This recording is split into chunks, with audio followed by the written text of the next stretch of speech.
packed bar and everything's great for the club and stuff like that, obviously getting money behind and it's great for us to all come together. So cheers for also inviting your parents and any family and friends and stuff like that, because the whole point of us doing this, yes, we are a team, but the more people that we can get involved within the club is just better for everyone. So cheers for everyone for coming along. We'll do the presentation now. In terms of the way that we'll start it, I'll do a little bit of a season review, then we'll go through the first 3 statistical awards, and after that, the special, we'll have a little 10-15 minute break where you can get your drinks again, just because I know you'll obviously get bored for me talking through all the awards the whole time. So we'll have a little bit of a break, then we'll go after the other one. So yeah, I was a little bit worried that I'd run out of things to say, but I've been reassured that I definitely won't. But yeah, so just to start things off then, yeah, what a season, guys. Absolutely brilliant season for us. Let's be honest, I mean, Mark will vouch for this. We set this up, I mean, when did Matt Bishop set it up? In 2014, 13, 15, something like that? Yeah, a long time ago, where that link wasn't even there with the first team. The first team thought there's no chance of any players coming to Droitwich Spa at that age group. They'll have to sort of pick off ones that end up leaving from your likes of Kiddie and Hales Owen and Worcester and teams like that. That's the only way that they'll pick players off. There's no way you'll have a team at under 21 level that players can progress straight through into step 6, step 5, whatever the first team we're going to end up being in over the next couple of years. So for us to have done what we've done is really special. So just to sort of make that accomplishment even higher than what it already is, and I know I've put it out there on social media and stuff like that, but look at the list of names that we've got on there: Hales Owen, Kidderminster Harriers, Bedworth, Tamworth. They're all step 3 clubs or higher. Step 3, 4 clubs and higher. And a lot of them, I'd say even 90% of them that are on that list, they're all full-time college teams as well. So they're training 3 or 4 times a week. We train once. And sometimes after you don't even fucking turn up.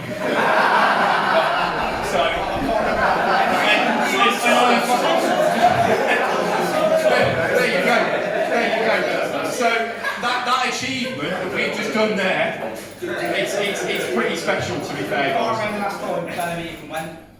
Yeah, he's got a bit of an excuse. He's training a couple of times at uni, isn't he? So, and just to put it in perspective of what Loughborough do, 3 or 4 times a week they train. They've got a nutritionist, they've got physiotherapists, they do match analysis. And a coach. That's the big boss. Yeah, exactly. They know exactly what they're doing. Yeah. I've seen what they do. Definitely not. And then us lot are a 3-day bender. But no, absolutely fantastic. It was. I can't believe we've actually done it. I think.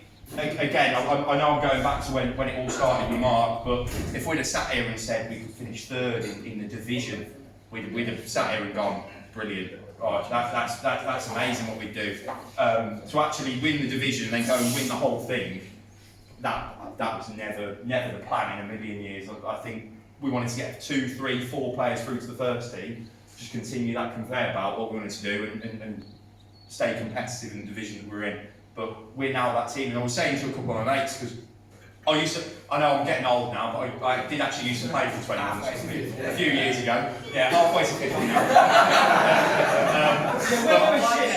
We were shit. I think we just got in the league one year. But I did win player of the season when we came bottom of the league.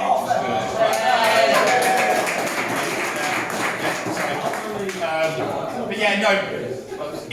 That's gone from a team that was a bit of a joke, and the first team laughed at it, of what that was, to those bridges then getting built. It obviously was added on when Jordan Lewis, who was he's Bromyard manager, he's just ended up resigning from there, he took that on.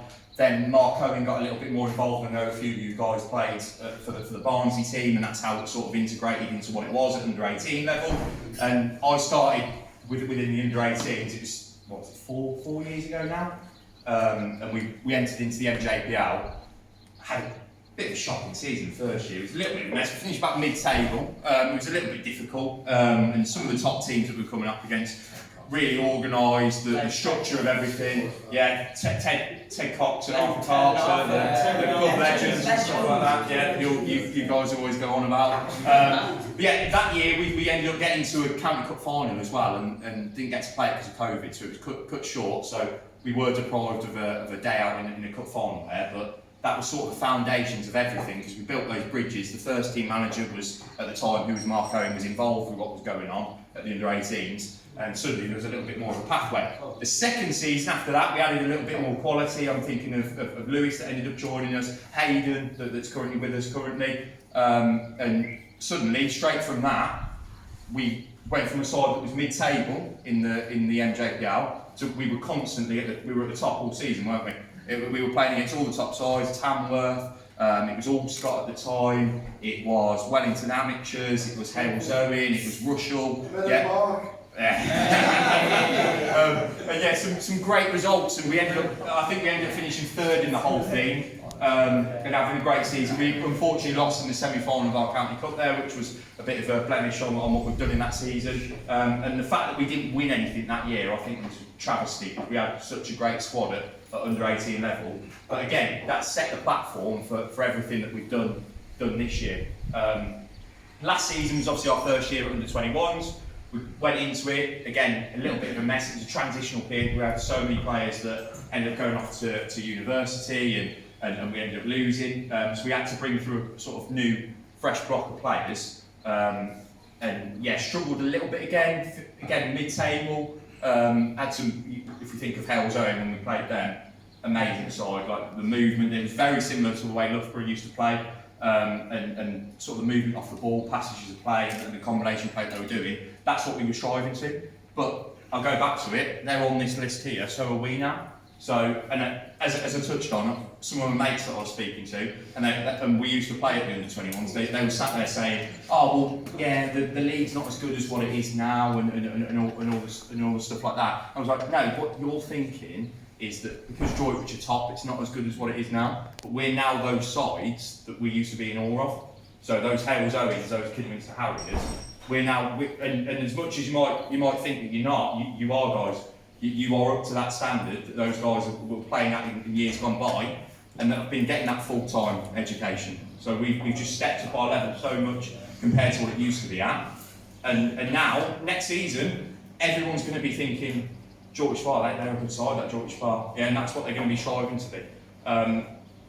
The whole purpose of this, and the link that we've ended up getting through with the first team, is obviously to get players to go through. And no more evident than that than obviously Sam that started the season with us. Was it 16 you ended up joining when you were under 15s, weren't it? 15 when you played your first game at the under 18s. I think it was it Dan Bunyan's team you ended up joining from? Yeah, so it was just playing Sunday League with Droitwich, ended up joining us through there, and he's gone right the way through and played about 25, 30 games. 30 games for the first team this year. Like that is brilliant, and he's going to be a mainstay here to come. Obviously, then Josh has then gone through. Aston's played games. Josh Bellamy's played games this year. Great for us. That's the whole purpose of everything. And off the back of us winning on Thursday, winning on Thursday, I've had so many people messaging saying, "Oh yeah, you're full of a team of Spa regulars." So the pressure's on them now to play you guys, because we've done all we can. Like we've done the maximum amount of the level we're at, and we've still got to progress. There's still a lot of us that need to improve and things like that, but a lot of us are ready to go on, so hopefully you'll get given a chance in pre-season and get the opportunity to do that. In terms of the season then, just a quick, we'll keep it a little bit shorter for this next bit. I've taken a few notes just to break down. Yeah, a lot of stats. So just to break down the season, so 30 games played this year, that's not including the friendlies. If you think about all the friendlies we were adding in, guys, we played a lot of football this year, a lot more than many teams around this area. So 30 competitive games that we played, we've won 21. 21 out of 30. Like that's an amazing return. Only drew two of those games and lost 7. Some of those losses were bad losses. Yeah, one was not happy with a lot of them. And yeah, couple, you can all name them. Yeah, you can name them. Yeah. So you can name all of them. Goals scored, 109. That's nearly as many as Josh has scored on a Sunday. So.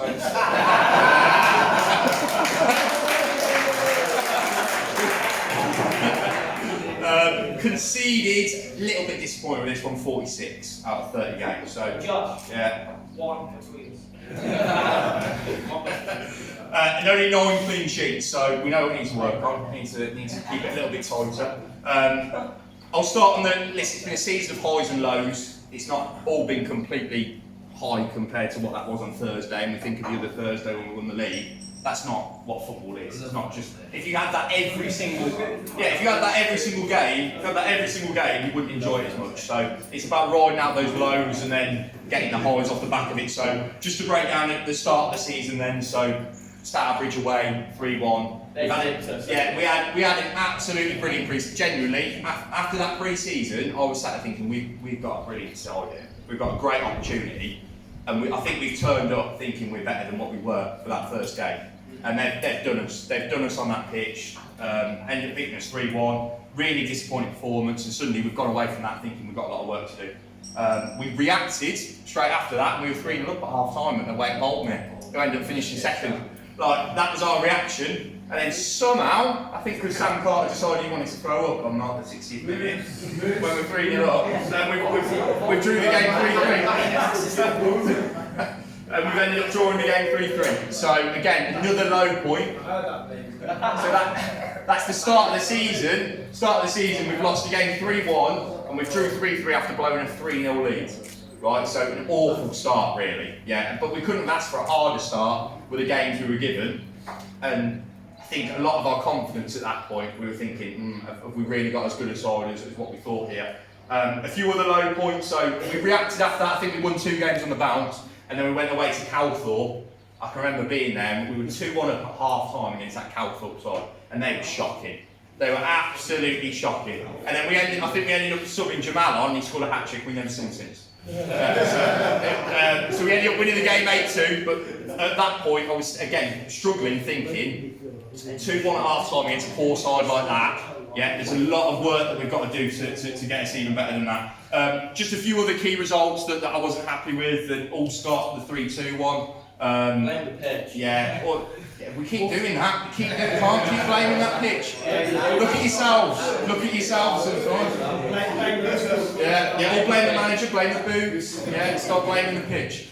Yeah, lots of stuff that went wrong that game.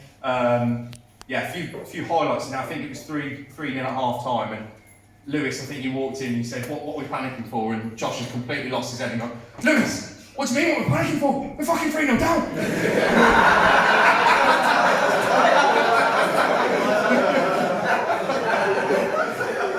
But they were down to 10 men at the time, so we did come back, and I think we probably should have got something out of the game.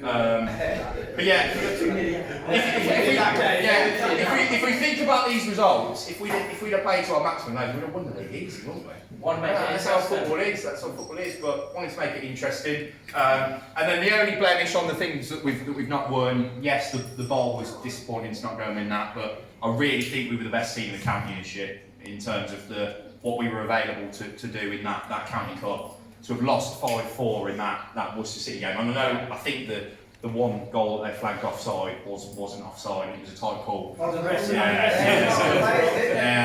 Yeah. I mean, there was things about the referee. I think he had a game at 3 o'clock and we kicked off at 12. So if it had gone to extra time, how would we have played it? Yeah, all little questions like that. But I think 5 set pieces they scored that game. So 5 set pieces, nowhere near good enough. So yeah, that's the only blemish, and we could have had a county cup trophy added on there. So a little bit disappointing because they went on to win the whole thing. So yeah, it's disappointing. The highs then, just to go on to the highs. So I think we were just talking about it on the table over there. The point where I thought we had a very special team was in pre-season, and does anyone remember that Leamington game we played? 2-0. Right, we won 2-0. But yeah, so just a bit of perspective behind it. Leamington had just won the Reserve League, which is the sort of, it's under 23s, cross sort of registered with the under 21s, and they won it by a country mile. I don't think they lost the game. And then come down here, they all asked for a friendly. I think it's because they thought they could get an easy win in midweek. where they had another game on a Saturday. They turned them down here, and we absolutely played them off the park. Like I remember there was guys on the side that were involved with the 21s a few years ago. I think Dave Daniels was there, for example, who did a little bit of coaching for the 21s, and he just sat there and he was in complete awe. He was just watching it, and he was just like so fast, like so much faster than anything he's watched at that level compared to what it was in years gone by. Like, it was an amazing game of football, and it was two very top teams going at it. And I think I remember having a phone call, I think it was with Pete and Mark after, and I was like, we've got to decide here. And again, that maybe contributed a little bit into our start. We got a little bit overconfident with the teams the team that we had. But that was the first point where I thought we got a special group. Just to break down a few of the other games, a few highs. Wickham to beat them 6-0 in the County Cup. I remember us turning up there. I think they won it 2 years ago. They won the County Cup. And they were obviously an adult team that turned up. They used to win in every single game. They blitzed their league every single year. And they've turned up here, shook my hand, and they've said, "Oh, you're a decent side, aren't you?" I said, "Yeah, we're okay." It's like, "Yeah, we're not very used to losing." Like, I was like, "Okay, you will be today." I think we were 4-0 up at half time. Scored a couple straight after half time, and then they ended up abandoning the game. So. Cut it early. Yeah, I think the guy did get rushed off to hospital. Yeah, hopefully he's alright. That didn't suit the story. That didn't suit the story. Yeah, I think he was waiting for an ambulance for about 4 hours. Yeah, and then just one of the high points we were just discussing there. Where we think the best performance has been this year, and I couldn't really pinpoint one of saying, yeah, that was absolutely fantastic. The one that just came to my head, and I don't know why, because it was against a poor side, but it was when we played Brockton here. We beat them 6-0. I genuinely don't think we made a mistake all game. Like, it was just perfect. And at the end of the game, the managers came over and said, "You're the best team in this league by a country mile." And yeah, they were bottom of the league, but to get that's the first time we actually had that praise where someone came up to us and like, Beat Boulder as well when they came here. Yeah, 6-2, so we beat Boulder. Yeah, we had a couple of first teamers that game, so I didn't really want to say that was the one. But again, at the end of that, they were like, you guys are a really good side. So that's the biggest praise you can get once you get praise from the opposition. And I said that to you guys before Thursday. Don't go into that game on Thursday with the player that you're up against going, "Oh, he's shit. You know, I'll play against him every single week." Every time you go on the pitch, you should always be thinking, I want the man that I'm marking or the guy that I'm up against for 90 minutes to go, "He's a good player." Every single one of us. And we didn't do that the Saturday before. So that was the biggest change, I think, from us last Thursday. And then a couple of the highs, obviously the two main ones, Hampton over here, like the belief that we had to actually turn that around. I can remember having a conversation. Yeah, we played. Round of applause for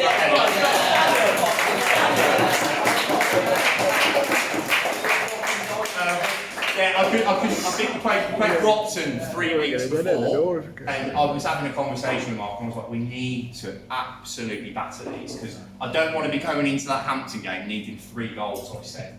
I don't want to be going needing, because they're a tough side. Like they've got strong players. They're a big physical side. So I thought 3-0 would be a big ask if we need to get 3 or 4 goals. And then as soon as we've heard the result come through, I think I was obviously messaging a few of the guys and saying what's going on, what's the score, and it was 6-2 that Boltbeer ended up beating Stourbridge, which meant that we had to win by 7 against Hampton. And at that point I thought, oh God, this is going to be a massive ask. Absolutely huge ask. And we were having arguments before with the first team because we wanted Sam and Josh to be there for that Broxton game. And they just thought, oh, you'll win it easy, but that wasn't the whole point of what we wanted. We wanted to make sure we went there and absolutely turned them over so that it made it easier for that last game that we had. So yeah, that put us under a lot of pressure, but that belief that we had to go out there and obviously win the game by 7.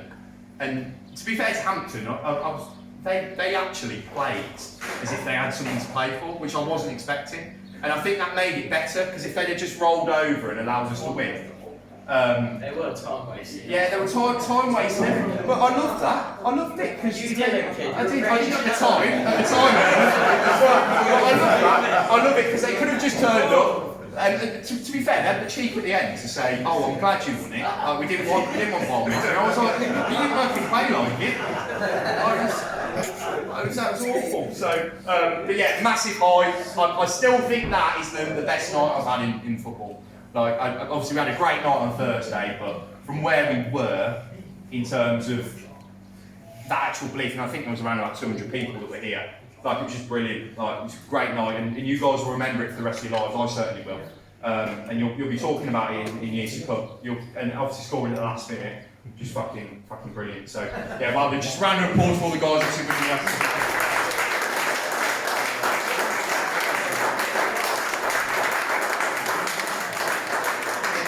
so the only negative, the cheapskates in the league, for some reason, do not give a league title for that. So it's really disappointing. We'll definitely be taking up with the league because I think that's awful that it doesn't happen. They see it as a qualifying group for what we won on Thursday, which is a Champions playoff. But I've never heard of 20 qualifying games before. So what we've ended up doing is we've created our own trophy. So we're going to get this engraved and everything because at least we've got something then to show. Because at least it is a double. We've won the league. We've ended up winning the Champions playoff. So if Aston wants to come up here, where's he gone?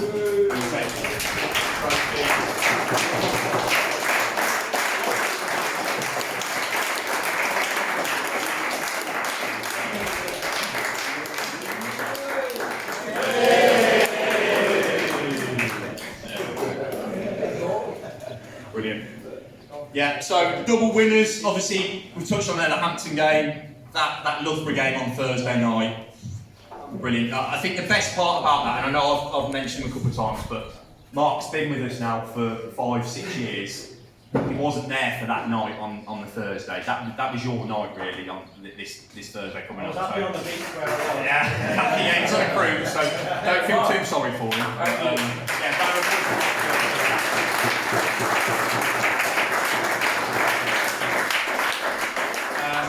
Okay, well that's enough from me in terms of the season review and everything. I'll quickly just start going on to a few of the awards and stuff.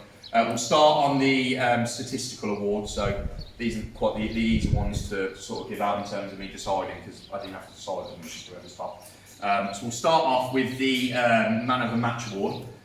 So the way that we've worked this out, it's all of the Man of the Match awards that we give, as well as the opposition. So at the end of every single game, the opposition has to vote for a Man of the Match from us. So we'll give our Man of the Match across the team, and the opposition will give theirs as well. So statistics-wise, I'll just read out second and third before I tell you the winner. So, Man of the Match. So joint third with 4 was Aston and Hayden.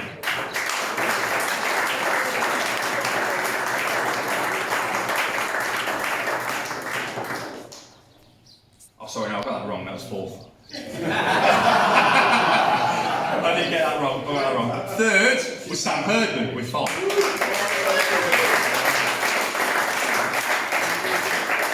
Second was Josh Herdman with 6.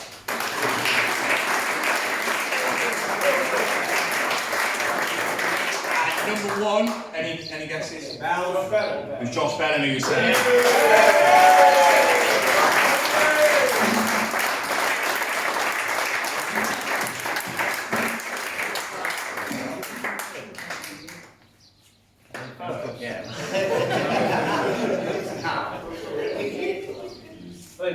Hello.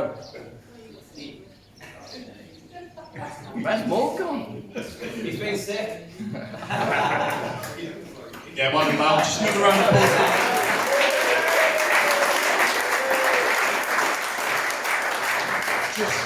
Just on that, a few of those performances I just want to highlight. I think Pete probably is better to highlight the one. I think it was Breeden away. Actually, Matty, you gave a good explanation of what it was. I think he said. Yeah, unbelievable performance. I was on holiday at the time and I hated it. I hated every second of not being there. It's the only game I've missed. And they had I think they lost in the final in the County Cup the year before. And we got drawn them in the first round. So I was sat there thinking, it's a really tough draw and I wanted to go far in the County Cup. And yeah, apparently, obviously I'm talking from things that I've heard, absolutely unbelievable that game. And you've ended up winning Man of the Match in it. I think you won Player of the Month that month and you started off like a train with.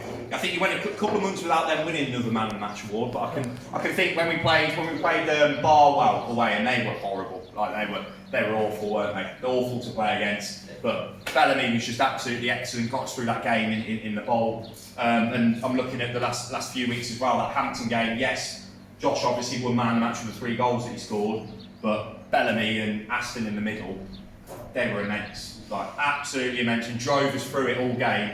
All to the point where again a few of my mates were down there watching, and they've gone, fucking hell, Bellamy and Aston are fucking good. Like all that stuff that they'll have coming out with. So yeah, brilliant. That's just a few performances that I can think of off the top of my head. I think Sealhill as well, you won Man of the Match in that home game that we won 3-0 there. Yeah. So yeah, another good performance. I think you won both games this Sealhill, out of 3. I think you won Man of the Match in those. So yeah, well done, Bell. Next one, right, we'll go on to top goal scorer. So again, I'll quickly get the stats up for it. So we won't start off with 4th this time. Yeah. Okay. Right. Goals-wise, as I said, 109 goals we've scored this year. So I'll just work my way up the list a little bit. So Bellamy's got 1. So he gets the Man of the Match award, but not many goals. So that's the next part of your game. Manny got 3 in I think it was 4 games that he played. So yeah, great contribution towards the end of the season. As a 15-year-old coming in, yeah, and that was he scored 2 within 3 minutes on his debut. So that was really good from him. Matty's got 4 from centre half. A couple of others. Josh Harrison's got 4. Tyrell's got 4. Aiden's got 4. And then we start going into the double figures after that. So double figures after that, couple of highlights. So I think, where's that? How many goals did you score before this season for me? Not many. 3. Yeah. So I think that's the biggest change I've seen from Sam's games. He's finally added goals to it constantly, and he actually wants to get on the end of things. And to get 12 goals from midfield, that's a great return. Absolutely great return. So he's on there in 4th place. And there's 2 players that are joint 3rd. So one of them's Aston, again, as a midfielder, Penn Merchant, but not towards the end. He did get on the end of a few set pieces as well. So yeah, good, again, great return. Yeah, the free kick against Barwell, that was really good. And then someone who started the season really fucking slow. And I don't know what he did when he came back after Christmas, because 13 goals. I think he scored 1 before Christmas. He scored 12 since January. Like 12 goals he scored since January. What a return that is. So and yeah, then the top 2. How many games? 10 games. 10 games, I reckon. 14 goals for Josh Herman in 10 games. Again, came in January time. I think you found him love football a little bit again. Really enjoyed being here, at least I hope you have. And to get 14 goals, again, amazing. But the top goal scorer by quite some way. I think what epitomises him, I think of his 2 best performances for us. I think the first half against Allscott that we played on here, and we won 6-1, and he scored 5 in the first half. Right, and he just put everything in. Like, that was an absolutely brilliant performance from him. But then last Thursday, I think was even better. Like, he was absolutely unbelievable last Thursday. Like, did everything, ran the defence ragged up against some very strong defenders. So that's a game where he scored 5 in, and a game that he hasn't scored in. It was, and I don't want to say it's chalk and cheese, but performance-wise, I think I'd rather the Thursday one because of the amount that he did for the team. But again, the goals that he adds to his game, I think next season we've got to be looking at 30, I think, because there's a few. I don't want to set you that target. I think you've absolutely got it in you.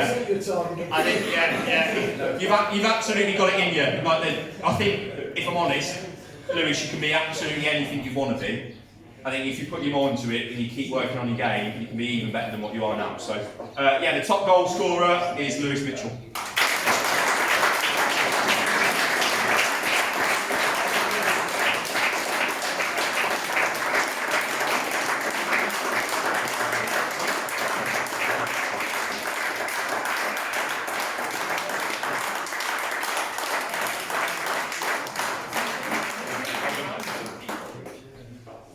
last one.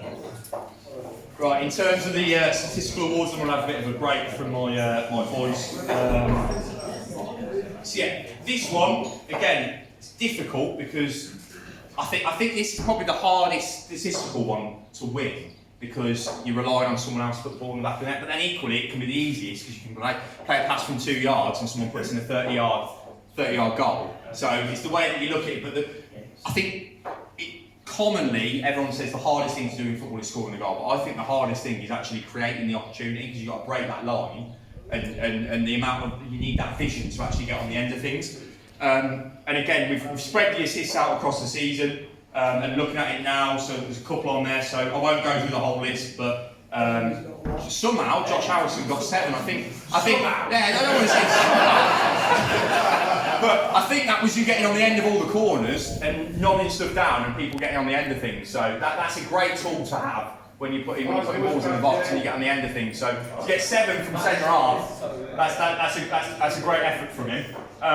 Josh Herman then comes in at 3rd with 10. Again, how many goals with 14?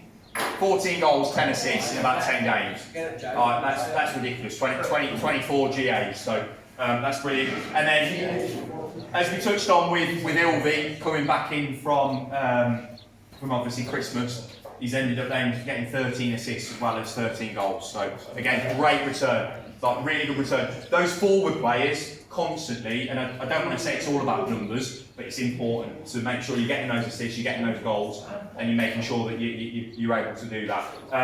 But yeah, the top player with 15, and to be honest, I think he started the season like a train, like absolutely brilliant. I can remember it being in pre-season, and I think me and Mark had a conversation, and I think Pete, we had one as well, and we said like he's going to be like a main player for us this year because he'd just been with Hartlebury College, full-time playing. He then went to Hereford where he was playing a couple of training twice a week and a really high standard that he was playing at. And he came back down to us and he was sharp. I think he's lost his way a little bit towards the end of the season, but he's got a big pre-season coming up to get back up to that level. But as I said, the vision side of things, you want players on the pitch that can break lines, that can see things that others don't. And I think this lad's got it in abundance. And again, he's another player that can improve even further. So the winner of the top assister is Hayden Lee, who isn't here, but Mark is here. Mark is here, so he's collecting all.